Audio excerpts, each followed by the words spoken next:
নমস্কার, কল্পনার মায়াজাল ইউটিউব চ্যানেলে আপনাদের সকলকে স্বাগত। সকলে কেমন আছেন? আশা করছি ভালোই আছেন। আজকে আমরা আপনাদের জন্য নিয়ে এসেছি একটা ভিন্ন স্বাদের গল্প, যেখানে ভালোবাসা রয়েছে, বেঁচে থাকা রয়েছে, মৃত্যুও রয়েছে। কিন্তু বিচ্ছেদ কি রয়েছে? আচ্ছা, মানুষের সত্যি সত্যি বিচ্ছেদ কখন হয় বলুন তো? যখন সব অনুভূতিরা শেষ হয়ে যায় তখন। কিন্তু অনুভূতিরা কি আদৌ কখনো শেষ হয়? কি জানি, গল্পের ভেতরেই বোধ হয় উত্তরটা লুকিয়ে রয়েছে। চলুন তাহলে গল্পটা শোনা যাক। গল্প পাঠে আমি তুষার। শুরু হচ্ছে আজকের বিশেষ গল্প, তারপরেও ভালোবাসি।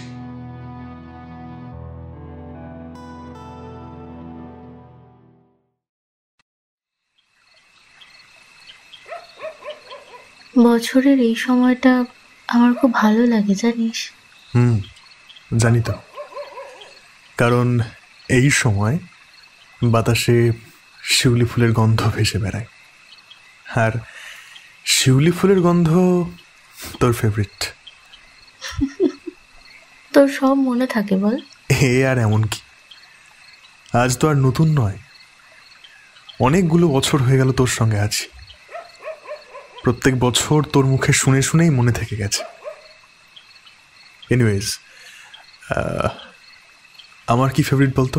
বিষ্ণুপ্রিয়া সামান্য হাসে, তারপর ওর কোলের ওপরে মাথা দিয়ে শুয়ে থাকা সৌর্যর চুলগুলো একবার ঘেঁটে দেয়। তোর ফেভারিট তো আমি। কারেক্ট। ঘড়ির কাঁটা রাত 12:30 ছুঁই। মফস্বল শহরটা ইতিমধ্যেই ঘুমের চাদর মুড়ি দিয়ে পাশ ফিরে শুয়ে পড়েছে। শুধু জেগে আছে আকাশের চাঁদ তারা, ছাতিম শিউলির গন্ধ, আর নারায়ণবাবুর শতবর্ষ পুরনো বাড়ির ব্যালকনিতে বসে থাকা বিষ্ণুপ্রিয়া এবং তার কোলে মাথা রেখে শুয়ে থাকা সূর্য। আচ্ছা, তোর আমাকে ভালো লাগতো খুব। আর এখন? বিষ্ণুপ্রিয়ার ঠোঁটে একটা চওড়া হাসি খেলে যায়। এখন আরো বেশি। সূর্যর ভুরু দুটো কুঁচকে ওঠে। কেন? কারণ এখন তুই আমাকে ছাড়া আর কাউকে ভালোই বাসতে পারবি না। তোর ভালোবাসাটা লিমিটেড এখন, শুধুমাত্র আমার জন্যই। তাহলে ট্রিট দে। কি লাগবে বল? বিয়ের আগে প্রশ্নটা করলে বলতাম তোকে, কিন্তু আমরা তো অলরেডি বিয়ে করেই নিয়েছি, তোকে পেয়ে গিয়েছি। সো একটা সুন্দর দেখে গান করুন তো ম্যাডাম। অনেকদিন গান শোনাননি আমায়। আগে না বলতে কত সুন্দর গান গেয়ে শোনাতেন, আর এখন গান শোনাতে বলে বলে হেরে যায়। কেন শোনাবো এখন? গান শোনাতেও পারপাস লাগে। ও আচ্ছা, বিয়ে হয়ে গেছে বলে পারপাস শেষ। ওয়াও, ঠিক আছে, ডিভোর্স দেবো তোকে। কিন্তু তা তো আর সম্ভব নয় স্যার। বিষ্ণুপ্রিয়া খিলখিল করে হেসে ওঠে। ওর খোলা চুলগুলো মৃদুবন্ধ বাতাসে উঠতে থাকে। আকাশে ভাসতে থাকা পেঁজা তুলোর মতো মেঘগুলো চাঁদটাকে সামান্য গ্রাস করে নেয়, ঠিক যেন বিষ্ণুপ্রিয়ার সৌন্দর্যের কাছে হার মেনে মুখ লুকোচ্ছে সে। সূর্যপ্রিয়ার কোলে শুয়ে নিষ্পলক দৃষ্টিতে তাকিয়ে থাকে তার মিষ্টি মুখখানার দিকে।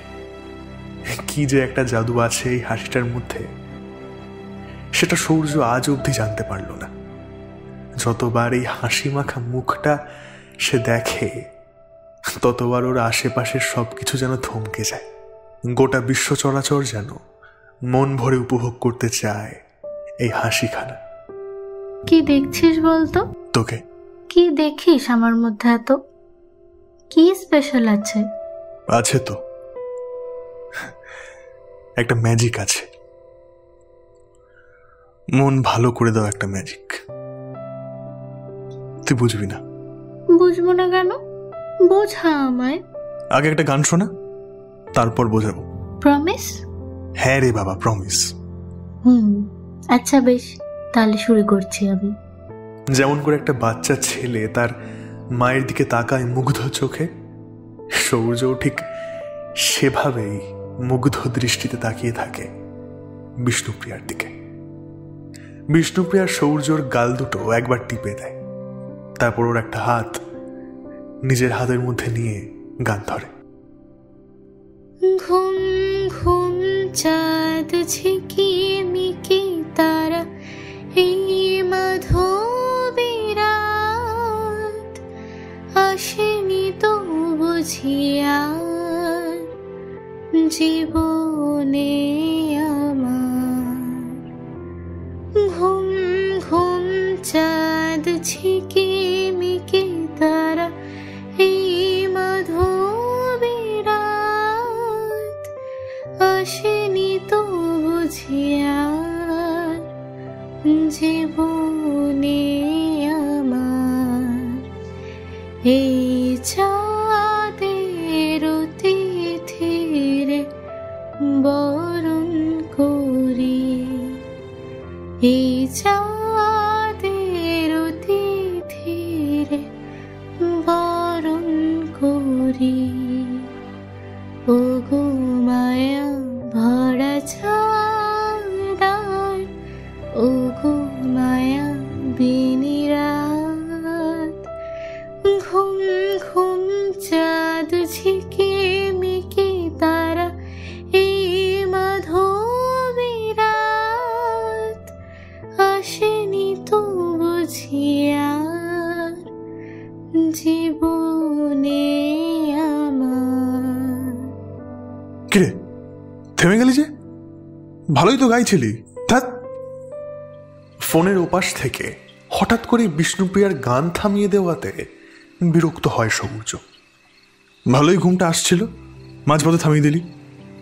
তোর অভ্যেসটা খারাপ হয়ে যাচ্ছে জানিস তো। ফোনের ওপাশ থেকে প্রিয়ার কণ্ঠস্বর ভেসে আসে। সৌর্য আবার বিরক্ত হয়। অভ্যাস খারাপ আমার? কই, তোর শুধু ভুলভাল। খারাপ হচ্ছে না? এই যে আমি গান না গাইলে তোর ঘুম আসে না, এটা খারাপ অভ্যেস নয়। মোটেও নয়, বরং ভালো অভ্যাস। আচ্ছা ধর আমি আর থাকলাম না, তখন তুই কি করবি?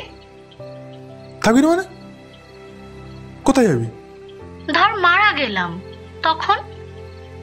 সৌর্য কিছুক্ষণ চুপ করে যায়, কোনো উত্তর দেয় না। প্রিয়া জানে এইসব কথাবার্তা সৌর্য একদম পছন্দ করে না। নির্ঘাত মুখ ফুলিয়ে বসে আছে বাচ্চা ছেলের মতো। ওকে জ্বালিয়ে প্রিয়া খুব মজা পায়। তাই আরেকটু রাগিয়ে দেওয়ার জন্য প্রিয়া আবার বলে, না রে, মরে যাওয়ার পরেও গান শোনাতে পারবো তোকে। এই যেমন ধর ভূত হয়ে তোর সঙ্গে থেকে গেলাম, তোর সঙ্গেই খাচ্ছি, ঘুমোচ্ছি, তোর সঙ্গেই ঘুরে বেড়াচ্ছি। কিরকম হবে বলতো ব্যাপারটা? বেশ ইন্টারেস্টিং কিন্তু। সৌর্য তবুও চুপ করেই থাকে। কি রে, কিছু বল। বুঝেছি, মরে গেলেই পাত্তা কাট আমার, তখন আবার অন্য প্রিয়া খুঁজে আনবি তুই। জানি রে, জানি, সব বুঝি।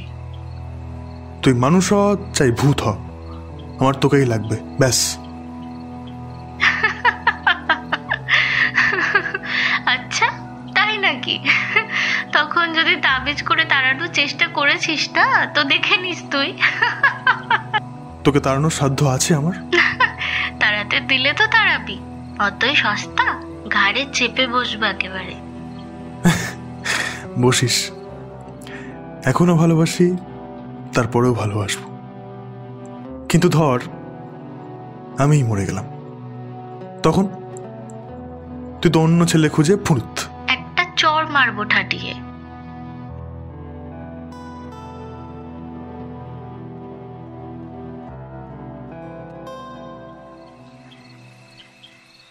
তুই মার আর যাই কর, আলটিমেটলি আমাদের কিন্তু কোনো ফিউচার নেই প্রিয়া। তুই শুধরবি না বল?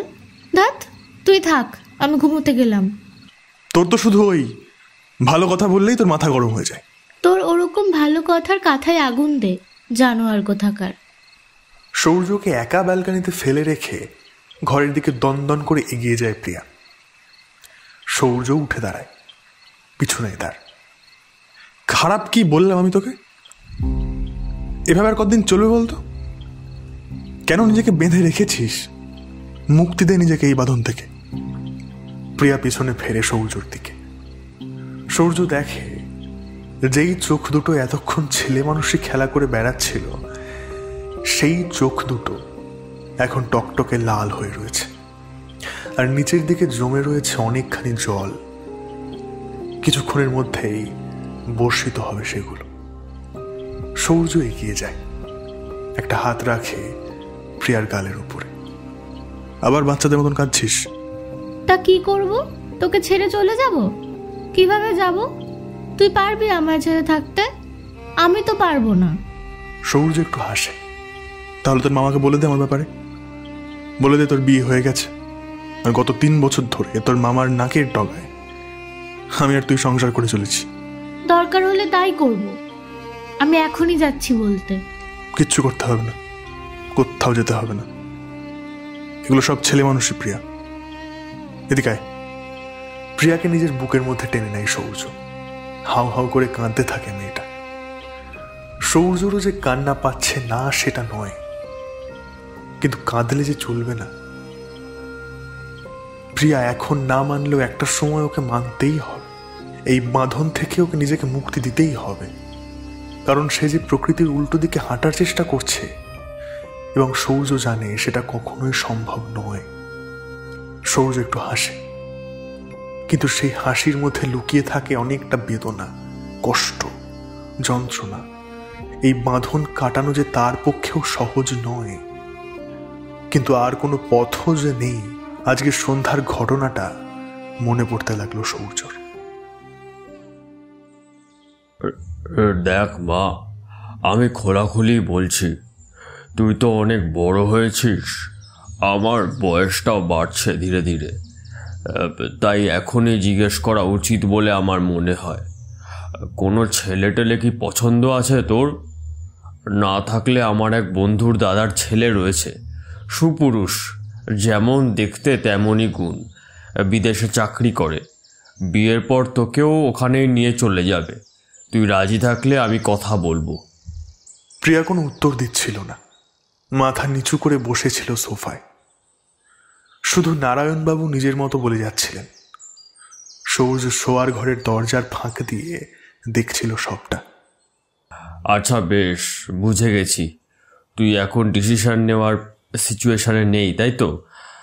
হুট করে বললে কিভাবেই বা ডিসিশন নিবি? এখনই কোনো ডিসিশন নেওয়ার প্রয়োজন নেই। ছেলেটা এসেছে কলকাতায়, ওর সঙ্গে কালকে দেখা কর, তারপর দেখবি তোর ডিসিশন এমনি এমনি হ্যাঁ হয়ে গিয়েছে। আমি তো ছেলেটাকে দেখেছি, খুবই ভালো ছেলে, তোর পছন্দ হবেই। কালকে দুপুরের দিকে ওর সঙ্গে দেখা করতে যাস, কেমন? তারপরে নারায়ণবাবু চলে গিয়েছিলেন সিঁড়ি দিয়ে নিচে নেমে, কিন্তু প্রিয়া বসেছিল ওভাবে অনেকক্ষণ। আমি আমাকে সব বলে দেবো, সব, তারপরে যা হবে দেখা যাবে। সৌর্যকে জড়িয়ে ধরে কাঁদতে কাঁদতে কথাগুলো বলল প্রিয়া। সৌর্য আবারও হাসল। তোর মনে হয় তোর মামা আমায় মেনে নেবে? আদৌ তোর এসব কথায় বিশ্বাস করবে কিনা সেটা নিয়েও সন্দেহ রয়েছে। তোকেই পাগল ভেবে বসবে। প্রিয়ার কান্নার দাপটটা এক ধাপ আরো বাড়ে এবং আরো শক্ত করে সৌর্যকে জড়িয়ে ধরে সে। এমনটা কেন হলো সূর্য? কেন হলো এমনটা? কি দোষ করেছিলাম রে আমরা? বল না, কি দোষ করেছিলাম? আমাদের গল্পটা তো অন্যরকমও হতে পারতো, বল। সূর্য চুপ করে থাকে, কোনো উত্তর দেয় না। কি উত্তর দেবে? এই প্রশ্নের উত্তর কি আদৌ তার কাছে আছে?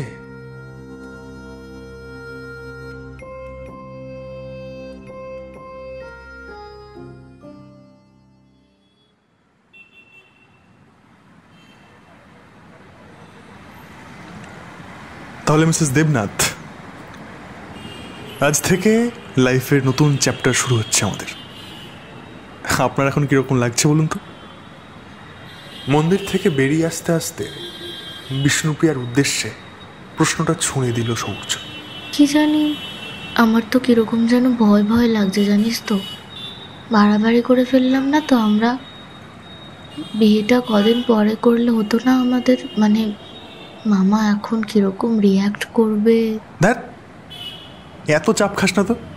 এত চাপ খাওয়ার কিচ্ছু হয়নি। চাপ খাওয়ার চেয়ে বরং আইসক্রিম খা, মাথাটা ঠান্ডা হবে। তুই এক কাজ কর, গাড়িতে উঠে বস, আমি রাস্তার ওই পার থেকে আইসক্রিমটা নিয়ে আসছি। যা যা যা, বস। প্রিয়া আর কোনো কথা না বলে মন্দিরের পাশে পার্ক করা সৌর্যর গাড়িটার দিকে পা বাড়ায়, আর সৌর্য এক প্রকার ছুটেই রাস্তা পার হতে যায়। আর ঠিক সেই মুহূর্তে শোনা যায় একটা লরির বীভৎস জোরে ব্রেক কষার এবং আচমকা শব্দে প্রিয়া রাস্তার দিকে ফেরে। আর ফিরতেই যেটা দেখতে পায় সেটা সে হয়তো দুঃস্বপ্নেও দেখতে চায়নি। লরিটা থেমে গেছে মন্দিরের কাছে এসে, কিন্তু তাতেও শেষ রক্ষা হয়নি। লরি থেকে হাত পাঁচেক দূরে ছিটকে পড়ে আছে একজনের দেহ,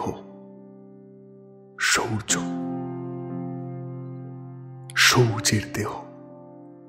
গোটা রাস্তা আস্তে আস্তে ভিজে যাচ্ছে তার রক্তে।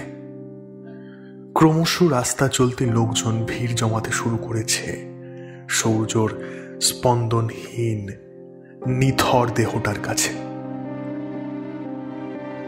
আজ প্রিয়ার বিবাহের জীবন শুরু। নতুন কনের সাজে, এক সিথি সিঁদুরে কি অসম্ভব সুন্দরী না লাগছে তাকে। তার হাতের সিঁদুরের কৌটো, সাথে তার স্বামীর সাথে বাঁধা গাঁটছড়ার কাপড়টা। সে দাঁড়িয়ে থাকে স্থির, নিষ্পলক, যেন তার বাক শক্তিটা কেড়ে নিয়েছে কেউ। পা দুটো দুর্বল হয়ে আসছে কি? এইরকম একটা দৃশ্য দেখার জন্য কি ভগবান ওকে এতগুলো বছর বাঁচিয়ে রেখেছিল? তাও আবার আজকের মতো একটা বিশেষ দিনে। ছি, হায় রে কপাল! এ কোন পাপের সাজা সে ভোগ করছে? প্রিয়া আর দেখতে পারে না। চোখের দৃষ্টি যেন ঘোলা হয়ে আসছে। সে ওখানেই জ্ঞান হারায়।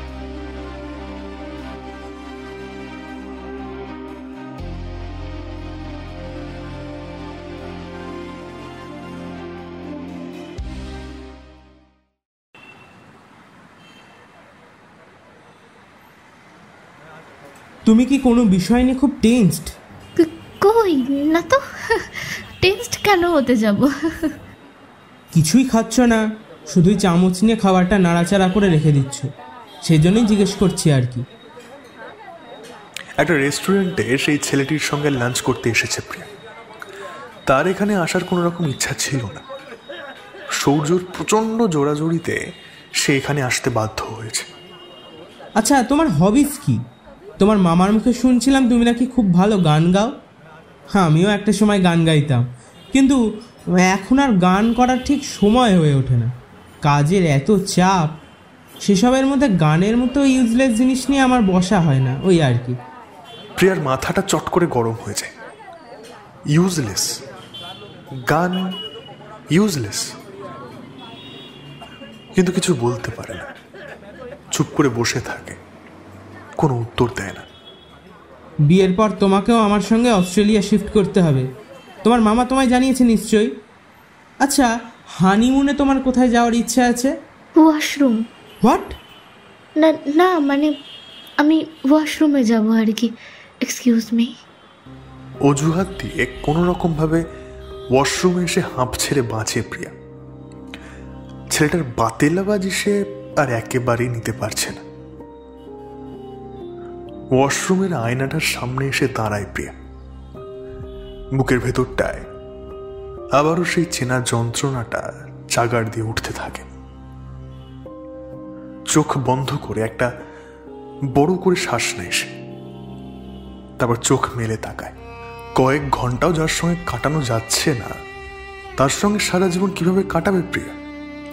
তাহলে কি এখন থেকে ওর গোটা জীবনটা একটা থিয়েটারের স্টেজ হয়ে উঠবে, যেখানে ওকে সবসময় নাটক করে যেতে হবে?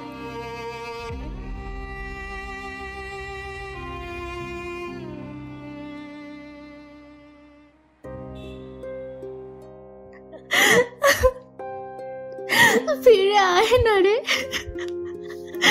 ফিরে আয় না প্লিজ, প্লিজ ফিরে আয়। তোকে ছাড়া আমি আর পারছি না সূর্য, প্লিজ পারছি না আমি কি এতই খারাপ? বালিশে মুখ গুঁজে হাউ হাউ করে কেঁদে চলেছে প্রিয়া। আজ 1 মাস হয়ে গেল সূর্য ওকে ছেড়ে সারা জীবনের মতো চলে গেছে, আর কখনো সে ফিরবে না, গান শোনার বায়না করবে না। প্রিয়া চলে যাওয়ার কথা বললে বাচ্চাদের মতো মুখ ফুলিয়ে রাগ করবে না।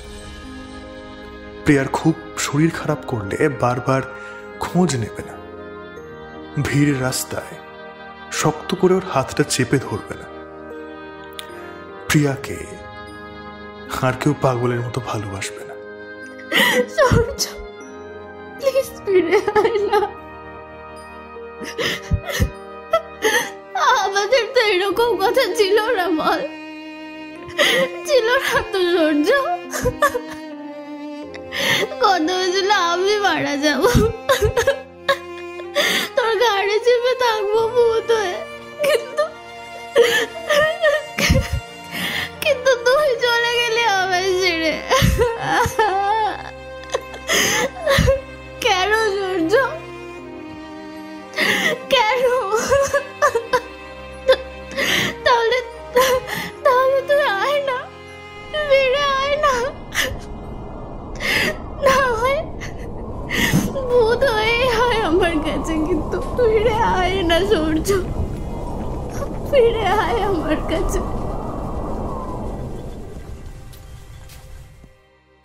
এখন আমি তোর সামনে আসতেই পারি, কিন্তু ভয় পাবি না তো? এই কণ্ঠস্বরটা তো সে কি ভুল শুনল? বিছানার উপরে উঠে বসে প্রিয়া, চোখ দুটো মুছে নেয়। সূর্য, সূর্য তুই কি সত্যি এসেছিস নাকি আমি ভুল শুনছি? সূর্য সামনে আয় না আমার, প্লিজ একবারটি আয়। আমি তো আর পারছি না রে তোকে ছাড়া থাকতে, কষ্ট হচ্ছে তো, খুব খুব কষ্ট হচ্ছে আমার। দূর পাগলি, আমি কোথাও গিয়েছি নাকি? তোর কাছেই ছিলাম, আছি, আর থাকবো। হঠাৎ করেই খাটের সামনে জলজ্যান্ত সূর্যর প্রতিমূর্তি ফুটে ওঠে। প্রিয়া একবার নিজের চোখ দুটো কচলে নেয়। সে ঠিক দেখছে তো? ভুল নয় তো? না, ভুল তো নয়, সত্যি তো। সূর্য দাঁড়িয়ে আছে, আর কিচ্ছু ভাবতে পারে না সে। এক লাফে সূর্যের বুকের উপরে ঝাঁপিয়ে পড়ে, অঝরে কাঁদতে থাকে। কত ভয় পেয়ে গেছিলাম আমি, জানিস তুই? ভেবেছিলাম তোকে আর কখনো দেখতে পাবো না আমি, আর কখনো আসবে না তুই আমার কাছে, আর কখনো জড়িয়ে ধরবে না তুই আমার, আর কখনো না। তা হয় নাকি? আমি মরেছি ঠিকই, কিন্তু তোর ভালোবাসা পাওয়ার লোভটা ছাড়তে পারিনি রে। তাই তো এখনো এখানেই দাঁড়িয়ে আছি তোর কাছে। আর কখনো আমায় ছেড়ে যাবি না তো তুই?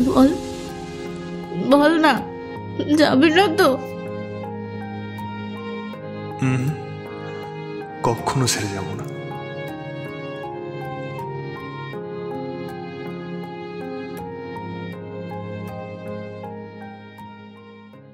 সন্ধ্যা নামছে ধীরে ধীরে। চারিদিকের ল্যাম্পপোস্টগুলোয় আলো জ্বলে উঠেছে। সূর্য বসে আছে ব্যালকনিতে একা। গোটা দোতলাটা অন্ধকারাচ্ছন্ন। সূর্যর মুখে একটা মলিন হাসি লেগে রয়েছে। আজ রাতে এসে এই বাড়ি ছেড়ে তার ভালোবাসার মানুষ বিষ্ণুপ্রিয়াকে ছেড়ে চলে যাবে, হারিয়ে যাবে অনন্তকালের জন্য। আর কখনো ফিরবে না। প্রিয়া ডাকলেও ফিরবে না। সূর্য এখন শুধুই একটা পিছু টান ছাড়া আর কিছুই না প্রিয়ার জীবনে। সেটা প্রিয়া না বুঝুক, সূর্য বোঝে। সূর্যর জন্য প্রিয়া নিজের সারাটা জীবন এভাবেই কাটিয়ে দিতে পারে না। ওকে এগোতে হবে, অনেক দূর এগোতে হবে। আজকে বিবেক নামের একটা ছেলের সঙ্গে লাঞ্চে গিয়েছে প্রিয়া। তার যাওয়ার ইচ্ছা ছিল না একদমই, কিন্তু সূর্য পাঠিয়েছে, জোর করেই পাঠিয়েছে। সূর্য জানে প্রিয়ার কষ্ট হবে, কিন্তু ধীরে ধীরে সব সয়ে যাবে, সয়ে যায়। আজকে শেষবারের মতো ভালোবেসে নেবে প্রিয়াকে সূর্য। তারপর আর কখনো ফিরবে না ওর জীবনে। প্রিয়া যখন ফিরল তখন সন্ধ্যা পেরিয়ে রাত নামতে শুরু করেছে। বিবেক নামের ছেলেটা তার নিজের গাড়িতে করে প্রিয়াকে বাড়ির সামনে ড্রপ করে দিয়ে গেল। যাওয়ার সময় হাত নাড়িয়ে টাটাও বলল, কিন্তু প্রিয়া কোনো জবাব না দিয়েই বাড়ির ভেতরে ঢুকে গেল। সূর্য ব্যালকনিতে দাঁড়িয়ে দাঁড়িয়ে দেখল সবটাই। কিছুক্ষণ পর প্রিয়া উঠে আসলো উপরে। লাইটগুলো সব জ্বালালো। একটাও লাইট জ্বালানো নেই। সূর্য, তুই কি চলে গিয়েছিস? এই সূর্য, প্লিজ প্লিজ বল যাসনি তুই? না, এখনো যাইনি। এখনো নয় আর পরেও নয়, কখনো যাস না আমায় ছেড়ে। তা তো হয় না রে। আমি তোর অতীত, অতীতকে অতীতেই থাকতে দিতে হয় প্রিয়া। আমার জন্য তুই থেমে থাকিস না। তুই থেমে থাকতে পারিস না এইভাবে প্রিয়া। এটা প্রকৃতির বিরুদ্ধে। তোর কি মনে হয় রে আমি থেমে গেছি? আমি চাকরি করছি না, এগোচ্ছি না জীবনে? তুই আমার ভালোবাসা সূর্য, তোর জন্য আমি থেমে নেই। তুই আমার একমাত্র শান্তির জায়গা। দিন শেষে যখন পুরো হাঁপিয়ে উঠি তখন তোর কাঁধে মাথা রেখে শান্তি খুঁজে পাই। তুই চলে গেলে আমি কি করব? কোথায় শান্তি খুঁজে পাবো? ওই লোকটার কাছে যার সঙ্গে কয়েকটা ঘন্টা থাকাও দুষ্কর। ইস, ডিসগাস্টিং। কিন্তু প্রিয়া, আমি তো জীবিত নই, তুই জীবিত। এভাবে প্রেতে মানুষে থাকা প্রকৃতির নিয়মের বিরুদ্ধে। আহারে, এতদিন এসব কিচ্ছু মনে হয়নি তোর? বল, এতদিন প্রকৃতির নিয়ম কানুন সব কোথায় ছিল? 3 বছর ধরে আমরা আছি একসঙ্গে। দেখ সূর্য, মাথা গরম করাবি না তুই, বুঝেছিস? আমি বলছি তোকে থাকতে, তুই চুপচাপ থাকবি। যা করেছি, এইবার ভুল শুধরানোর সময়। প্রিয়া কিছুক্ষণ স্থির দৃষ্টিতে তাকিয়ে থাকে সূর্যের দিকে। তারপর টেবিলের উপরে পড়ে থাকা ছুরিটা নিজের হাতের মধ্যে নিয়ে নেয়। বেশ, তাহলে আমিও মরে যাচ্ছি। তাহলেই তো সব নিয়ম মাফিক হয়ে যাবে, দুজনেই ভূত হয়ে যাব। তাহলে তো আর কোনো সমস্যা নেই তোর, তাই তো? পাগলামি করিস না প্রিয়া। দেখ, পাগলামি করিস না। তোর এখন অনেকটা জীবন বাকি, অনেক কিছু করতে হবে তোকে জীবনে। প্রিয়া, ফেলে দে চাকুটা, ফেল। ছুরিটা ছুঁড়ে ফেলে দিয়ে প্রিয়াকে ধরতে যায় সূর্য, কিন্তু প্রিয়া এবার চিৎকার করে ওঠে। তাহলে তোকেও থাকতে হবে আমার সঙ্গে। কেন বুঝছিস না? কেন? হ্যাঁ, তোকে ছাড়া অন্য কারোর সঙ্গে আমি কিভাবে জীবন কাটাবো? প্রত্যেক দিন তড়পে তড়পে মরার থেকে একেবারেই মরে যাওয়া ভালো নয় কি? তুই কেন বুঝছিস না সূর্য? তোকে আমি ভালোবাসি, তুই জানিস না? বুঝিস না কত কষ্ট হয় আমার তোকে ছাড়া থাকতে? তোর জায়গাটা আমি কিভাবে দেবো অন্য কাউকে? বিয়ে করা মানেই কি জীবনে এগোনো? তাছাড়া আর কোনো পথ নেই? ভুলভাল বোঝাতে আসিস না আমার সূর্য। তুই আমার অতীত নোস, তুই বর্তমান। আমি কি তোর স্মৃতি নিয়ে বেঁচে আছি নাকি যে তুই আমার অতীত হতে যাবি? তুই আমার সামনে দাঁড়িয়ে আছিস সূর্য, আমি তোকে দেখতে পাচ্ছি, ছুতে পারছি, আদর করতে পারছি। তাহলে তুই অতীত কিভাবে হয়ে গেলি? হ্যাঁ, বাদ বাকিদের জীবনের সঙ্গে আমাদের গুলিয়ে ফেলিস না সূর্য। ভগবান আমাদেরকে সুযোগ দিয়েছেন একসঙ্গে থাকার, একটা সেকেন্ড চান্স। একবার পারিনি, তাই আরো একবার। আর তুই সেটাকে অতীত বলে উড়িয়ে দিচ্ছিস? বাহ, গ্রেট, দারুণ ব্যাপার। কিভাবে রে?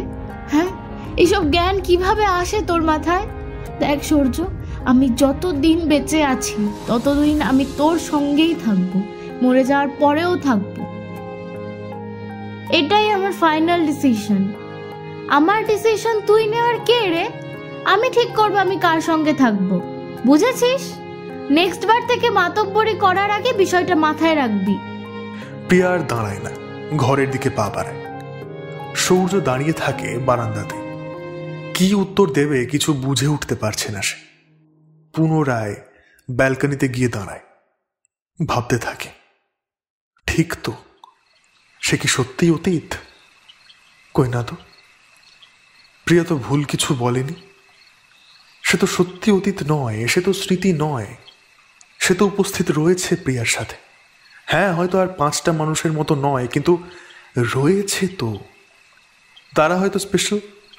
ভগবান হয়তো সত্যিই চায় ওরা একসঙ্গে থাকুক, নইলে কজন থাকে এভাবে।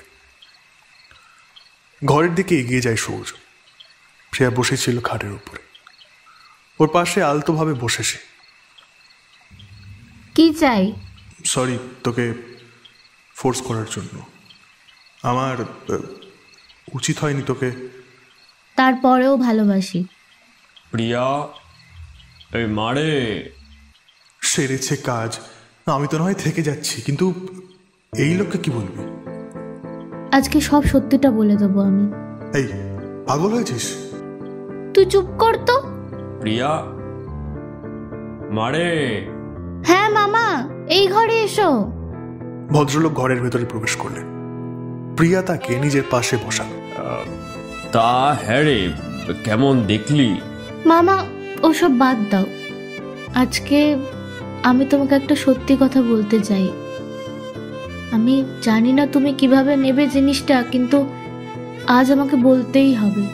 কিছুটা থমকায় প্রিয়া, চোখ বন্ধ করে দীর্ঘ একটা শ্বাস টেনে নেয় নিজের ভেতরে, তারপর আবার বলতে শুরু করে। আসলে মামা, আসলে আমি বিবাহিত। নারায়ণবাবু যেন আকাশ থেকে পড়লেন, চোখ দুটো বিস্ফারিত হয়ে উঠল তার। কি মানে, কবে? প্রিয়া একটু হাসে।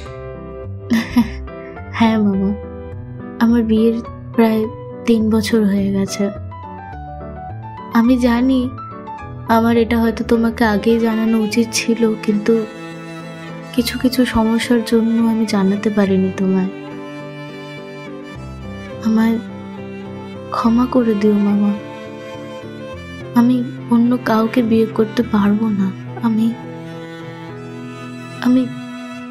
ভীষণ ভালোবাসি আমার হাজব্যান্ডকে, আর আমার পক্ষে অন্য কারোর সাথে থাকা সম্ভব নয়।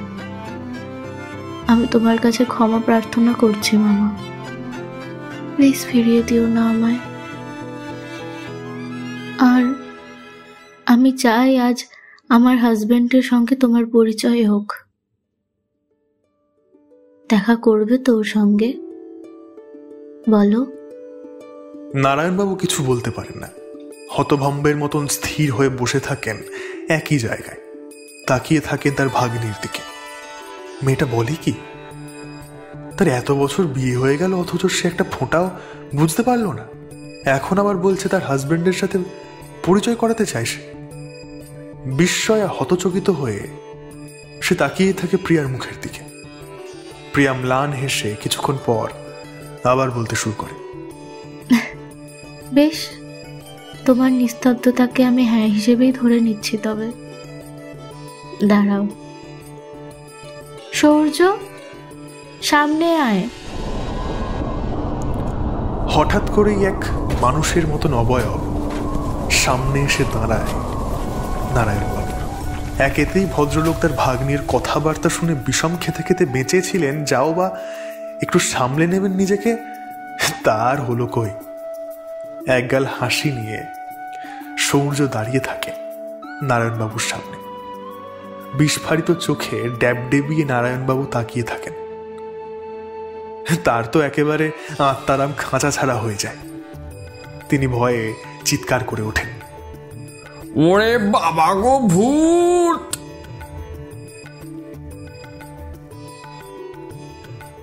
এটা তো শুধুই একটা কাল্পনিক গল্প, তাই এখানে সূর্য মৃত্যুর পরেও থেকে গেছে প্রিয়ার সঙ্গে।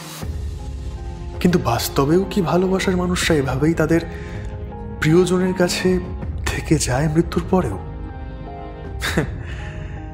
উত্তরটা হচ্ছে হ্যাঁ। কারণ থেকে যাওয়া মানে সবসময় পাশে থাকা নয়। অনেক সময় দূরত্বের মাঝেও একটা নীরব উপস্থিতি। কেউ কেউ ছেড়ে চলে যায়, কিন্তু থেকে যায় তাদের ভালোবাসার অনুভূতিগুলো। সময় থেমে থাকে না, শহর বদলে যায়, কিন্তু কিছু অনুভূতি থেকে যায় আগুনের ছাইয়ের নিচে চাপা পড়া উত্তাপের মতো, নিঃশব্দ অথচ জ্বলন্ত। কেউ যখন কাউকে সত্যি ভালোবাসে তখন তার ভালোবাসা সময়ের মাপ বোঝে না, দূরত্বের হিসেব রাখে না। হয়তো দেখা হয় না বছরের পর বছর, কথা হয় না একটাও, কিন্তু কোনো অজানা মুহূর্তে, কোনো একা বিকেলে কারো নামটা মনের মধ্যে ভেসে ওঠে, আর মনে হয় সে এখনো আছে, খুব কাছেই আছে।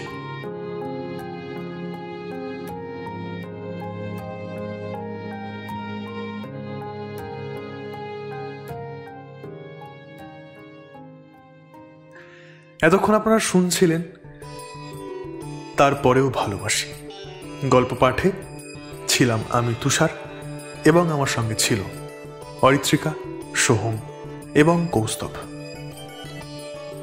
ভিডিও এডিটিং, সাউন্ড ডিজাইন এবং পোস্টার ডিজাইন করেছে অর্ঘ্য। প্রুফ রিডিং করেছে অরিত্রিকা এবং স্ক্রিপ্টিং করেছে সোহম। গল্পটি যদি ভালো লেগে থাকে তাহলে প্লিজ কমেন্ট করে জানাবেন, আর চাইলে বন্ধুদের মধ্যে শেয়ারও করতে পারেন। চ্যানেলে যদি নতুন হয়ে থাকেন তাহলে প্লিজ চ্যানেলটি সাবস্ক্রাইব করে বেল আইকনটি প্রেস করে দেবেন। দেখা হচ্ছে আগামী সপ্তাহে নতুন কোনো গল্পের সঙ্গে। ততদিন সকলে ভালো থাকুন, সুস্থ থাকুন এবং গল্প শুনতে থাকুন। শুভরাত্রি।